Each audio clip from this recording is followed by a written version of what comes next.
গুরুত্বপূর্ণ ভূমিকা রাখেন তারেক রহমান। জনগণের রায় নিয়ে ক্ষমতায় আসে বিএনপি, কিন্তু তখনও রাষ্ট্রীয় কোনো পদ পদবীর চাইতে রাজনীতিকেই প্রাধান্য দিয়েছেন তরুণ এই নেতা। ২০০২ সালে দলের সিনিয়র যুগ্ম মহাসচিব হিসেবে দায়িত্ব পান তারেক রহমান। এরপরই মূলত দেশ জুড়ে তার পরিচিতি শুরু হয়। তারেক রহমান শুরু করেন তৃণমূল প্রতিনিধি সম্মেলন, উপজেলা ও থানা পর্যায়ে ছুটে যান বেশের সাধারণভাবে। জনগণ তাদের প্রিয় নেতা শহীদ জিয়া ও খালেদা জিয়ার ছেলেকে কাছে পেয়ে নতুন স্বপ্ন মনে। দেশ বিরোধী পুরনো শত্রুরা মাথা চারা দিয়ে ওঠে।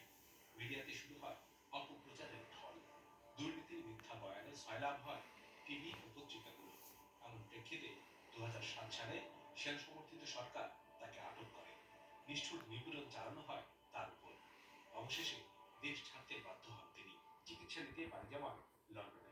তারপর দীর্ঘ নির্বাসিত জীবন, তার প্রিয় স্বদেশ ডুবে যায় ফ্যাসিবাদের কালো ছায়ায়। সেখান থেকেই ভিন্ন আঙ্গিকে আবারও লড়াই শুরু করেন তারেক রহমান। দেশের গণমাধ্যমে তার বক্তব্য প্রচার নিষিদ্ধ থাকলেও সামাজিক মাধ্যম ব্যবহার করে তিনি মানুষের মাঝে ছড়িয়ে পড়েন। দূরে থেকেও নেতৃত্ব দিতে থাকেন গণতান্ত্রিক আন্দোলনে। দেশি বিদেশি ষড়যন্ত্র অব্যাহত থাকে জিয়া পরিবারের বিরুদ্ধে। ২০১৫ সালে ছোট ভাই আরাফাত রহমান কোকো আওয়ামী সরকারের নিয়ন্ত্রণ সয়ে ইন্তেকাল করেন। এরই মাঝে দেশে থাকা তার মা বেগম খালেদা জিয়া একাই লড়ছিলেন ন্যায়ের সংগ্রামে। ২০১৮ সালে মিথ্যা মামলায় তাকেও কারাগারে নেয় হাসিনা সরকার।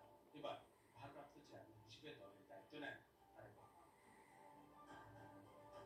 দেশপ্রেমিক গণতন্ত্রপ্রিয় মানুষের আশা ভরসার একমাত্র কেন্দ্রে পরিণত হন তিনি। তার দক্ষতার কারণে হাজারো ষড়যন্ত্রের মাঝেও দল ভাঙেনি। তিনি পরম ধৈর্যের পরিচয় দিয়েছেন রাজনীতিতে। শত উস্কানি পেরিয়ে নিয়মতান্ত্রিক আন্দোলন এগিয়ে নিয়ে গেছেন। একই সঙ্গে নীতির প্রশ্নে থেকেছেন আপোষহীন। মা খালেদা জিয়ার মতো তিনিও অটল ছিলেন নিজের সিদ্ধান্তে। তিনি না ঝুঁকেছেন ডানে, না ঝুঁকেছেন বামে, এগিয়ে নিয়ে গেছেন মধ্যপন্থায় রাজনীতিকে। তার এই দৃঢ়তায় শক্তি জুগিয়েছে গণতান্ত্রিক আন্দোলনে। তিনি ভিন্ন আঙ্গিকে নেতৃত্ব দিয়েছেন ২৪-এর গণ